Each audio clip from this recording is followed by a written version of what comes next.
If you haven't subscribed yet, now's the time. When the channel reaches 1,000 subscribers, I'll share a surprise story I've prepared especially for you. The wind carried fine red dust through the empty main street of Dust Haven, settling on the warped planks of the boardwalk and the chipped paint of the saloon sign that creaked with every gust. The town looked tired, half alive, half waiting to fade. By sundown, the lamps inside the Silver Spur Saloon would burn low and yellow, the air thick with tobacco smoke, cheap perfume, and the sour smell of spilled whiskey. It was the kind of place where people came to forget things that wouldn't stay forgotten. Clara Bell sat near the stove in the corner, her face turned just enough so that the flicker of light hid the side she hated most, the one where her dress folded sharply above the missing part of her leg. She had learned to keep still, to blend into the dull rhythm of the room. The metal tip of her cane leaned against the wall beside her, scuffed and polished from use. When the piano stumbled through another tired tune, she didn't look up. Her hands rested on her lap, fingers interlaced to stop their tremble. She had been a rancher's daughter once. Her father, Daniel Bell, ran cattle out near Fort Garland until a drought and bad debts took most of it. The accident that took her leg came later. An overturned stagecoach, a broken wheel, a rain-soaked trail too narrow for speed. She remembered the pain clearly, the smell of blood and wet leather, and the way her father's voice sounded when he tried not to cry. By the time she reached Dust Haven, she had nothing left but the cane, a bag of clothes, and a leg that ended below the knee. There was no work that would take her as she was. The sewing shop turned her away. The boarding house called her bad luck. And the saloon, well, its owner, Mr. Coyle, didn't ask questions that didn't make him money. Clara didn't like what she had become, but she liked hunger less. So she made a deal with herself. Work until she could afford the prosthetic leg she'd seen in a traveling doctor's wagon months ago. It was made of oak and brass, polished to shine in the daylight. That was her mission now, to save enough to stand again. Not for pride, not for beauty, just to walk down a street without leaning on anything. She kept her money in a small tin hidden beneath a loose floorboard under her bed upstairs. Every night, after the last man left and the piano went silent, she'd count the coins, slowly, carefully, stacking them in rows before sliding the tin back under the board. It wasn't much. Some nights, she wondered if it ever would be. That evening, Dust Haven's sky turned dark fast. The air changed. Rain was coming. Outside, thunder rolled low and heavy, the kind that shook dust from the rafters. When the first drops hit the tin roof, the saloon filled up with men escaping the storm. Miners, cowhands, a few drifters. Clara stayed seated, listening to the sound of boots hitting the floorboards and the barkeep shouting over the noise.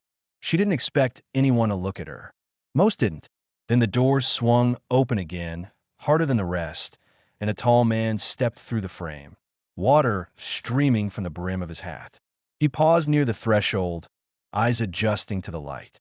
Elias Crow looked like a man built from long miles. His coat heavy with rain, beard grown and rough, uneven patches, the skin on his face weathered but still young enough to have seen too much too soon. He carried himself like someone used to silence. He didn't take off his hat, just walked to the bar and asked for coffee instead of whiskey. That alone made him stand out. Clara noticed him because he didn't look at her the way the others did. His eyes moved over the room once, steady, without hunger or pity. He leaned his elbows on the counter and stayed there, saying little, listening to the storm outside. An hour passed before the first small trouble came. A drunk ranch hand reached across Clara's table, grabbing her wrist as if to pull her closer.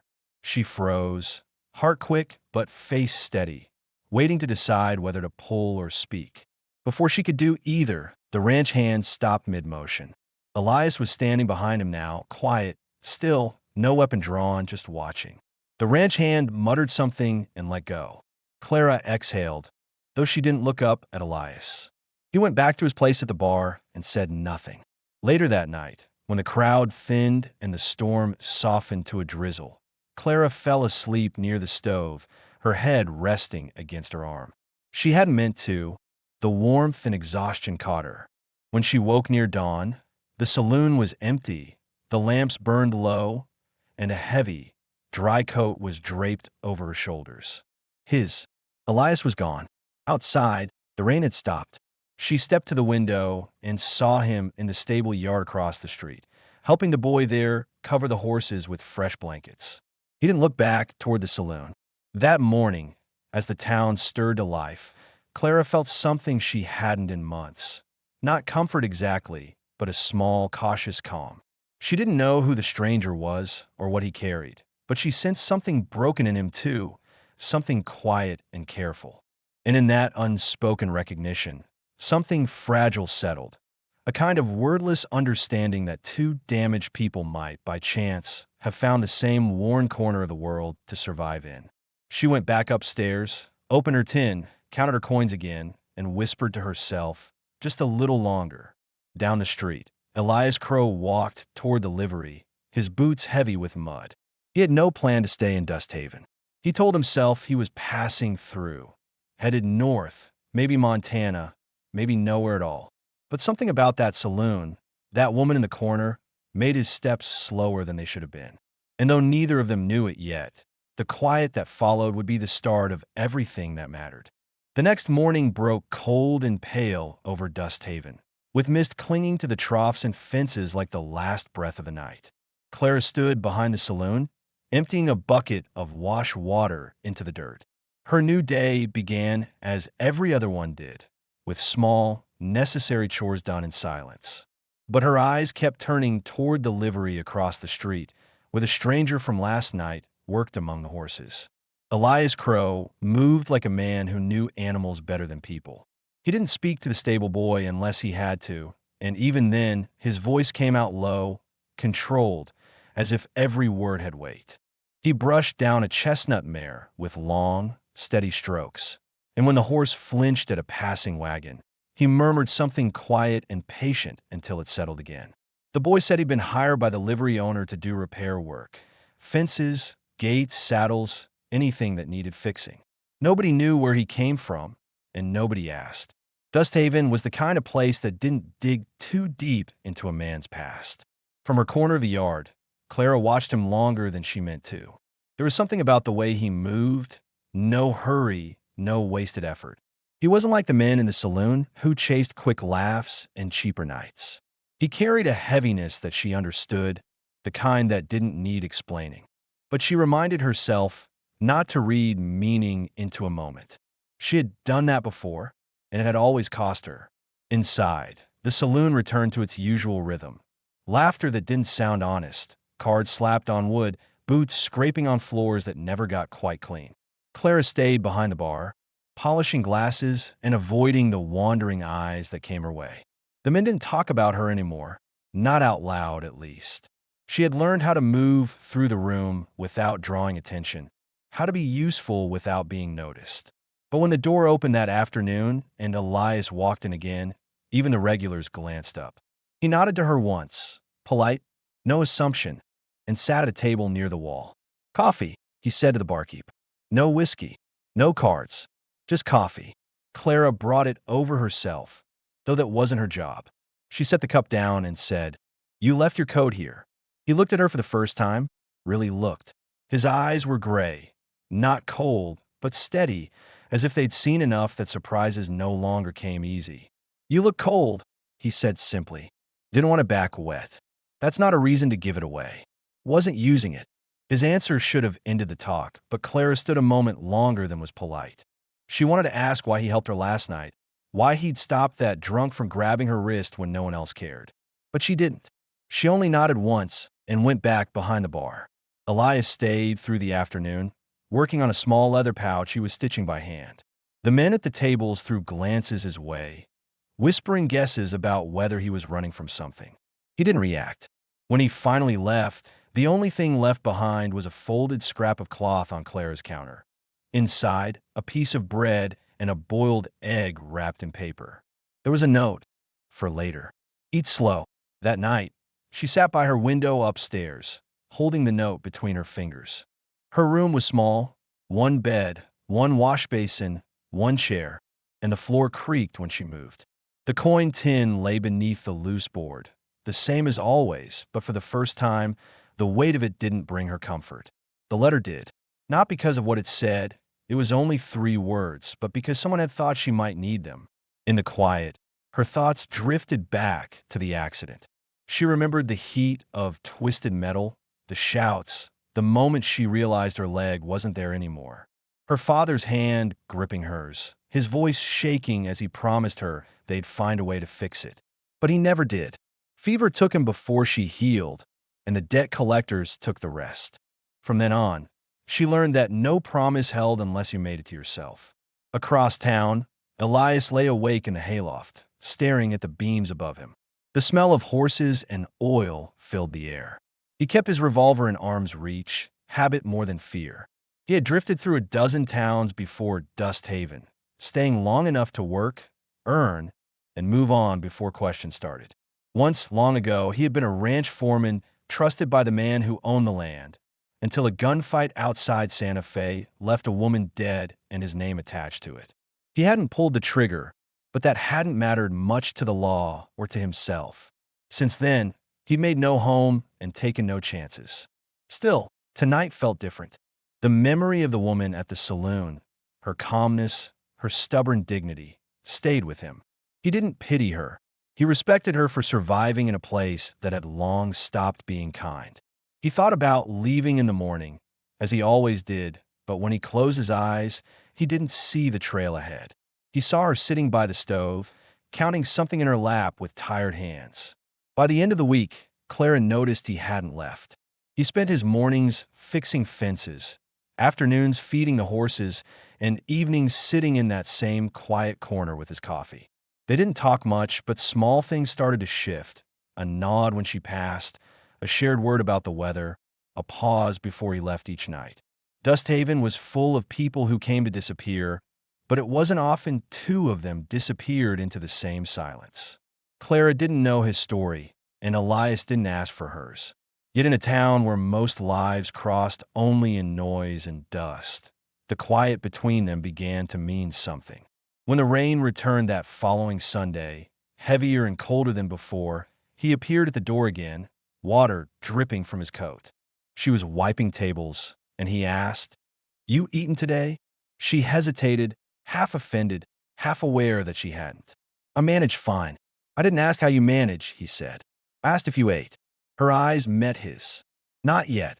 He left without a word, and 15 minutes later came back with a small tin bowl covered in cloth, stew from the livery cook, still warm. She tried to refuse it, but he set on the table and said, "You can give it back clean in the morning." Then he walked out before she could argue. That night, Clara sat alone in the empty saloon, the storm hammering the roof, and ate every bite. The stew was simple: beans, potatoes, a scrap of beef, but it tasted like something she hadn't had in a long time. Care. She didn't know what Elias wanted. Maybe nothing. Maybe peace. Maybe just a place where no one asked his name too loudly. She didn't trust him yet. Not fully, but she didn't fear him either. And in a world that had taken nearly everything, the absence of fear was the closest thing to hope she'd felt in years. Upstairs, before she slept, she counted her coins again, but this time she didn't whisper the number. She just let the sound of the rain fill the room and thought about the stranger who had left her coat, her food, and her silence, all without asking anything in return. And for the first time since the accident, Clara Bell began to wonder if maybe her story hadn't ended after all. It had just paused long enough for someone else to walk in. By early spring, the dust around Dust Haven began to lift with the morning wind, and the days grew longer.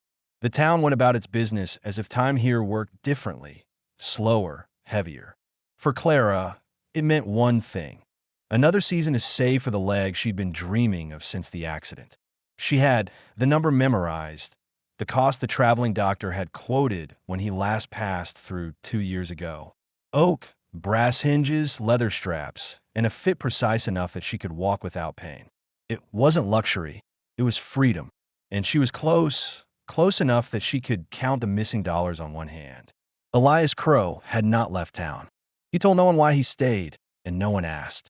But by now, the townsfolk had grown used to seeing him. He fixed fences, mended saddles, and worked in the livery, quiet and consistent. To most, he was just another drifter earning his keep, but to Clara, he was something else, an anchor. He never spoke more than needed, yet he noticed things others missed. The way her steps slowed when her stump ached, the way she clenched her jaw before taking a stare, the night she left the saloon late with her shoulders drawn tight. He didn't offer pity, he offered steadiness. Some nights, he stopped by the saloon for coffee after the crowd thinned. Clara would be cleaning tables, her limp heavier from a long day.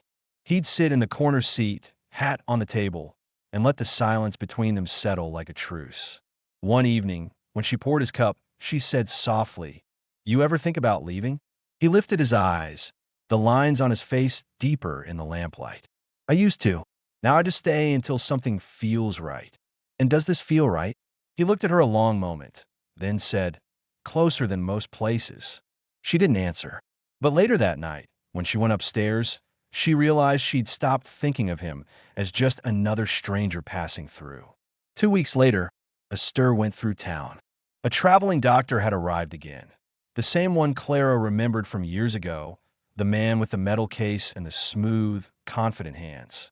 He set up a tent by the mercantile and began unloading his instruments, glass jars, and a small oak box that gleamed under the afternoon sun. The prosthetic was inside. Clara saw it from a distance, the polished brass joint, the clean curve of the wooden leg, and her throat tightened. She stood there, silent, while the doctor began his usual sales pitch to the small crowd. How it was balanced, how it could be adjusted, how it was made to fit any person, man or woman, willing to endure the process. Elias came up behind her, quiet as always. "That the one?" She nodded. "Same make, same price." "How much are you short?" $24. He didn't respond right away. He looked at the leg again, then at her, then back to the tent. "You'll get there." "I hope so." But he didn't hope. He decided.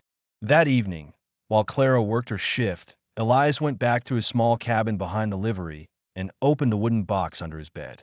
Inside was the pay he'd earned over the past months, saved for travel, food, maybe another start somewhere north. He counted it twice. It was more than enough. The next morning, before the doctor's tent filled, he walked in and handed over the full amount, wrapped in oiled cloth. The doctor hesitated, surprised. "For the woman who lost her leg near Fort Garland," Elias said. "Her name's Clara Bell. She'll come for the fitting." "Is she your wife?" the doctor asked. "No," he paused. "Just someone who needs to stand again." When Clara arrived that afternoon, she didn't know what had happened.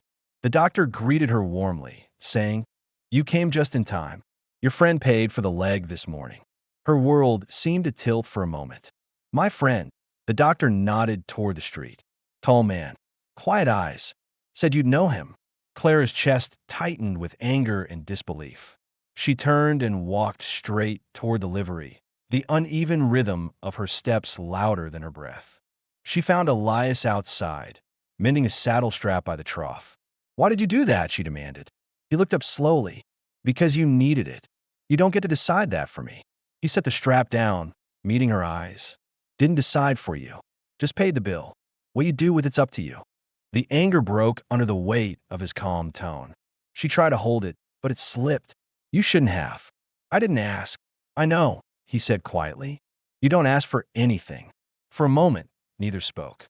She stood there, torn between pride and gratitude, between wanting to refuse him and knowing it would be foolish. He picked up his tools again, the conversation closed by his silence. But when she turned to go, he added, "You don't owe me a thing. Not a word. Just use it." That night, she didn't go back to the saloon. She sat in her room instead, looking at her ledger, at the carefully written numbers that had once defined her hope. For the first time, she closed the book without adding a line. The next morning, she went to the doctor's tent. The fitting was slow and painful. The stump had to be measured, pressed, adjusted until the socket fit snugly without cutting her skin. The doctor spoke softly, explaining each step. She clenched her teeth and said nothing. When she finally stood, the world seemed to tilt again. Only this time, it was from balance. The leg was heavier than she'd imagined, and the first step made her wince. But she stayed upright. Outside, Elias waited by the fence, hands in his coat pockets. She saw him and hesitated. He didn't smile, didn't speak.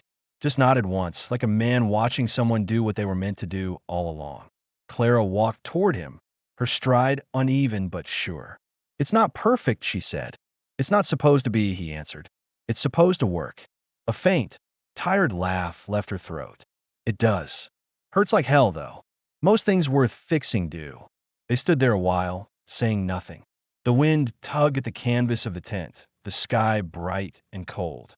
For the first time in years, Clara felt taller, not just from the leg beneath her, but from the simple truth that someone had believed she was worth standing for. Later, as she sat by the creek near the cabin, testing her steps on uneven ground, she realized she wasn't thinking about debts anymore. She was thinking about what came next. And when Elias came down the path with 2 tin cups of coffee, she didn't look away. In that quiet moment, neither of them said it out loud, but something had already begun, the kind of connection that doesn't need promise or permission, only time. For the first time, Clarabelle didn't feel like someone waiting to be saved. She felt like someone learning how to live again. The following weeks passed in small, deliberate motions. Clara woke before dawn now, her body relearning balance one careful step at a time. The prosthetic rubbed her skin raw at first. She wrapped the stump in linen and oiled the socket each night, as the doctor had shown her. The pain was sharp, but it was a kind she could measure, not like the dull ache that filled her before, the one that came from being still too long. Each day, she walked a little farther, from the cabin to the creek, from the creek to the fence, from the fence to town. Elias watched from a distance, most mornings, fixing the corral fence while she practiced. He didn't offer help unless she asked. That restraint, the space he gave her, was something she didn't know she needed until she had it. Dust Haven's people began to notice too. They saw her walking again, saw the polished brass glint under her skirt, saw her move through the main street without a cane. A few nodded to her. Most looked away, uneasy with the reminder of their own fragility. But word spread quietly that the woman from the saloon was on her feet again. At the mercantile, Mrs. Tull, the owner's wife, asked if Clara could help with sewing repairs. "You've got steady hands," she said. "Could use someone who knows work from show." It wasn't charity, it was a start. Clara took it. She began spending mornings mending shirts, cutting fabric, saving coins again, though this time not out of desperation, but habit. She even smiled once, faintly, when a child brought her a torn apron and waited proudly for it to be fixed. In the evenings, she and Elias shared simple dinners at the cabin. Beans, cornbread, coffee, enough. Their conversations were brief, but honest. Clara asked once about his past, about why he'd stayed when men like him rarely did. He didn't answer right away. He stirred the fire with a stick, watching the coals shift. "Santa Fe," he finally said. "Worked as a hand for a cattle outfit there. Sheriff called it a gunfight. I called it bad luck." She didn't press him, but his words sat heavy. Later, when he spoke again, it came out quieter. "There was a woman," he said. "Innocent. Got caught in the crossfire. I tried to pull her out, but she bled out before help came. Her husband blamed me, said I started it. The others said nothing. So I left before someone made me hang for it." Clara didn't look away. "Did you start it?" "Yes." "No." But leaving didn't make it right either. They let the silence stretch. The fire cracked between them. She wanted to say something comforting, but comfort wasn't what he needed. He needed to speak and be believed. She simply said, "Then maybe staying here makes it right enough." Elias gave a faint nod, the first sign of release she'd seen from him. After that night, the air between them changed. Not softer, just clearer. They understood each other now in ways that didn't need explanation. Both carried ghosts. Both were learning how to live beside them instead of under them. By late summer, the town prepared for its harvest fair, a tired celebration that gave people something to do besides work. Booths lined the street, pies, ribbons, trinkets. Clara attended for the first time since she'd arrived in Dust Haven. She wore a clean dress, one she'd sewn herself, and her walk was even enough that few noticed the mechanical rhythm beneath it. Elias followed at a distance, helping old Mr. Hill load hay for the horses. A young man at the fair, a ranch hand who'd once tried to buy her time back when she worked at the saloon, stopped her near the pie stand.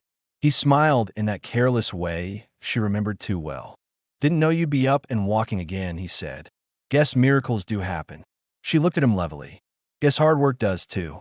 Elias, who had been watching from across the road, started toward them, but she shook her head slightly, just enough for him to stop. The ranch hand's smile faltered under her gaze. You need something? She asked. He looked down, muttered something about the weather, and walked off. When she turned back, Elias was still standing there, expression unreadable. She crossed to him and said quietly, I can handle words. It's the stairs I still hate. You handle both, he said. That night, back at the cabin, the wind was high and restless. They stayed inside, playing cards by lamplight. Clara won most hands, and Elias pretended not to notice. There was something steady in the quiet domesticity of it. Two people with no future promised, but one evening certain. When she stood to refill the coffee, her prosthetic joint clicked sharply against the floor. She winced. Elias noticed. Hurting, he asked. Only when I think about it. He took the cup from her hand and said, sit. He went to the shelf, found the oil tin, and knelt by her chair. She hesitated. She wasn't used to anyone tending to her. But when he loosened the strap and oiled the brass hinge with slow, practiced motions, she didn't stop him. His touch was careful, workmanlike, not intimate but human. You fix everything, she said quietly. Try to, he replied. Doesn't always take. She studied him in the lamplight. The scar along his jaw, the tiredness in his eyes that didn't fade, even when he smiled faintly. She realized then that this man who had saved her body was still learning how to save himself. The next day, a letter arrived at the post office addressed to the sheriff. Word spread quickly. A bounty hunter from Santa Fe was on his way, looking for Elias Crow, accused again of the same old crime. Clara heard it first from Mrs. Tull while delivering mended clothes. Her heart sank, not from fear of the law, but from the knowledge that peace, fragile as it was, never lasted long for people like them. That night, she told Elias what she'd heard. He didn't flinch. I figured it would catch up sooner or later, he said. Doesn't change what we built. Will you run? He looked out the window toward the fading light. I've done enough running. If I leave, it'll be because I choose to, not because they say I have to. Clara stood beside him, the prosthetic steady beneath her. Then we'll face it when it comes. And in that moment, there was no question who we meant. It wasn't pity or debt binding them now. It was trust, the kind that comes from shared silence, from the act of staying when leaving would have been easier. The following morning, she found him outside, mending the corral again. The wind had carried the scent of rain, and she saw the faintest smile tug at the corner of his mouth when he noticed her walking toward him. Upright, balanced, unafraid. The storm that was coming was real, but so was the ground beneath her. And for the first time since her accident, Clara Bell wasn't walking towards something she'd lost. She was walking beside someone who had already found her. The next days in Dust Haven felt heavier, as if the air itself knew something was coming. The sky was clear, the sun high, yet every sound, the creak of wagons, the hammering from the blacksmith shop, the flap of loose canvas, seemed sharper, closer. The rumor of the bounty hunter had spread fast, carried from the telegraph office to the saloon, and then whispered in doorways. Elias didn't talk about it. He kept working at the corral and fixing gates, but the way his eyes moved told Clara he was already measuring what might come next. She tried not to ask questions, but her mind wouldn't quiet. Each time he left the cabin for work, she found herself glancing at the road, waiting for a rider's shadow. She'd known from the beginning that Elias was a man with a past, but now that past had a name, a direction, and it was heading straight for them. That night, as they sat by the fire, Clara finally spoke. If this man finds you, she said, what will you do? Elias looked into the flames, not at her. Depends on how he rides in. Some come to talk, some don't. You can't shoot it away forever. He nodded slowly. I know, but I won't let someone else decide what I'm guilty of again. She wanted to argue, to tell him he didn't have to face it alone, but she knew he wouldn't listen. So she said something simpler. Then don't be out there when he comes. Let him find you on your feet, not with your back turned. He looked at her then, really looked. You planning on standing beside me? I didn't learn to walk again just to sit inside while someone I care about gets dragged off by a lie. The word care hung between them, small, unspoken all this time, but real now, undeniable. Elias didn't smile, but his eyes softened. Then I guess we wait together. 3 days later, the rider appeared. Late afternoon, a thin line of dust rising behind him on the western road. By the time he reached the main street, every porch in town had gone still. The man was lean, sunburned, with a scar down his cheek and a pistol low on his hip. He wore the look of someone who'd done this kind of work too long to care about the faces behind it. "Name's Jonas Clay," he said when he found the sheriff in front of the office. "Looking for a man called Elias Crow. Heard he's been hiding here." The sheriff, an old, even-tempered man named Grant Mallory, had known Elias since his arrival. He'd seen no trouble from him, no reason to doubt his word. Still, duty was duty. "You got papers?" Mallory asked. The bounty hunter handed him a folded sheet with an official seal. Mallory read it twice, then looked up. "Says here Crow's wanted for murder in Santa Fe." "That true?" Clay replied. "The law down there got lazy." "I didn't." Elias came down from the corral as the crowd gathered. He walked steady, his face calm, his hat low against the wind. Clara followed a few steps behind him, her heart pounding hard enough to make her leg ache. He stopped in front of the sheriff. "You don't need to fetch me, Mallory. I'm right here." Clay turned his horse slightly, appraising Elias with cold satisfaction. "That's him, all right. Took me a year to find. You killed a woman, Crow.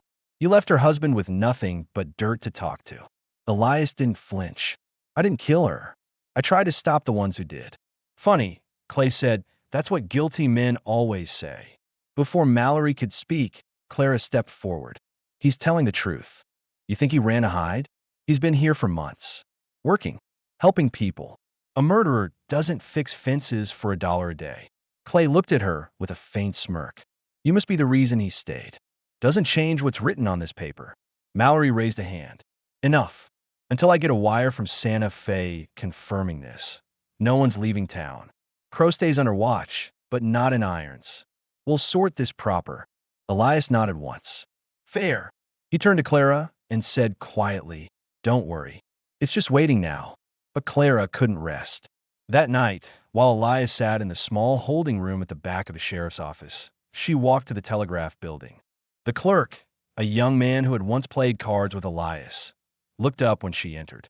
"I need you to send a message to Santa Fe," she said. "To the marshal's office.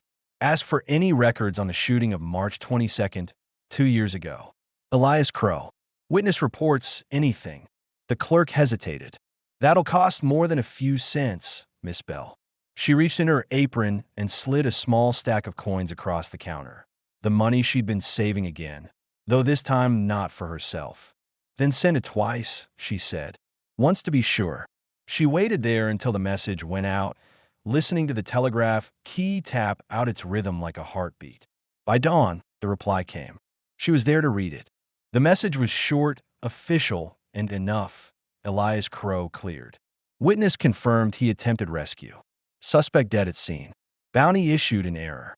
She took the slip of paper straight to the sheriff, who read it once, then again for the crowd that had gathered early. "He's cleared," Mallory said aloud. "Santa Fe admits the warrant's false." Clay didn't argue.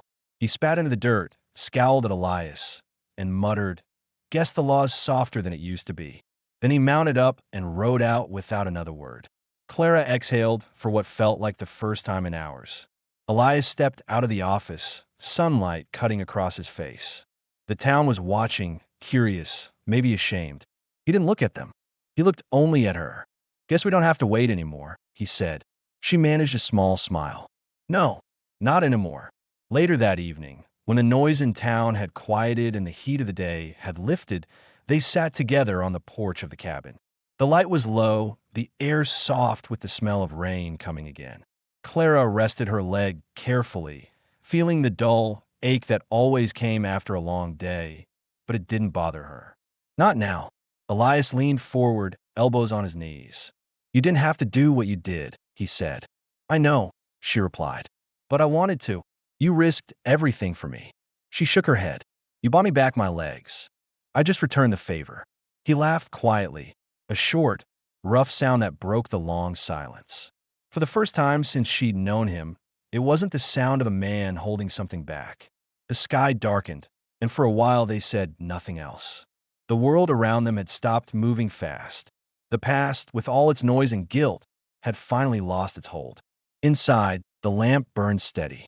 Outside, the wind softened. And for the first time in Dust Haven, the quiet didn't feel like emptiness. It felt like home. The days after the bounty hunter's departure settled into a quiet neither of them had expected. Dust Haven returned to its old rhythm, slow, dusty, half asleep under the weight of summer. But for Clara and Elias, something had shifted. The air around them no longer carried the tension of waiting. For the first time, they were free of what had chased them. Her shame, his guilt, their unspoken debts. Now, there was only the matter of what came next. Clara spent her mornings at the sewing table Mrs. Tull had lent her, sunlight falling in squares through the window. The steady sound of the needle gave her peace. She no longer felt the need to count coins. Still, she worked carefully, patching shirts, mending dresses, earning enough to live but not out of fear anymore. When her leg ached, she adjusted the strap and kept going. The pain reminded her she was alive. Elias spent his days with the horses, repairing corrals and tending the younger ones. The sheriff offered him steady work on the outskirts, enough pay for a small plot if he ever wanted it. He didn't answer right away. Some part of him still didn't trust that the world would let him stay.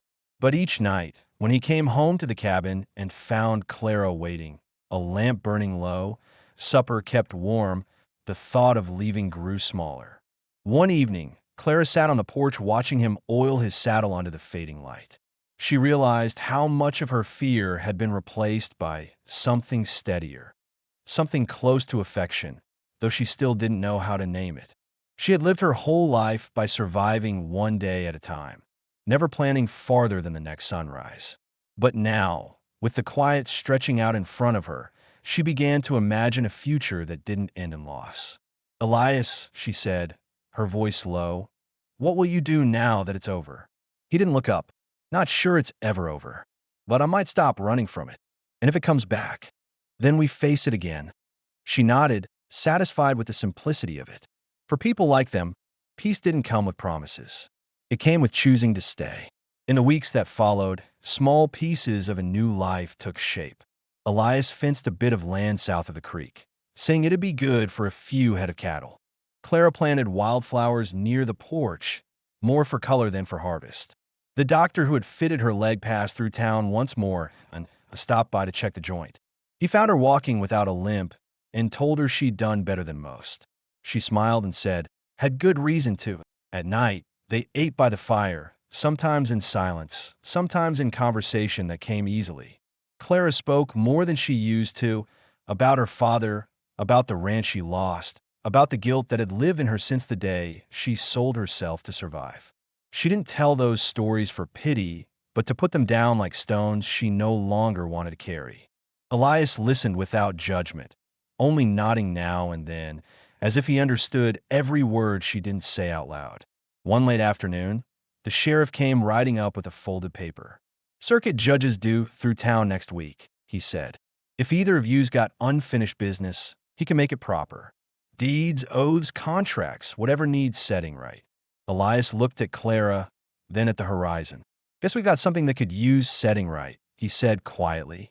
When the judge arrived, the ceremony was simple. No crowd, no flowers. Just two signatures in a leather-bound book and a few plain words spoken on the porch of the sheriff's office. Clara wore her mended blue dress. Elias wore a clean shirt and the same hat he'd worn the night they met. The judge asked if they wished to say anything. Elias only said, "I reckon we both came a long way to stand here." Clara answered, "We're not going anywhere else." After the judge left, they walked back to the cabin hand in hand. The trail was quiet, the evening wind soft over the grass. It wasn't the kind of love story people sang about in taverns.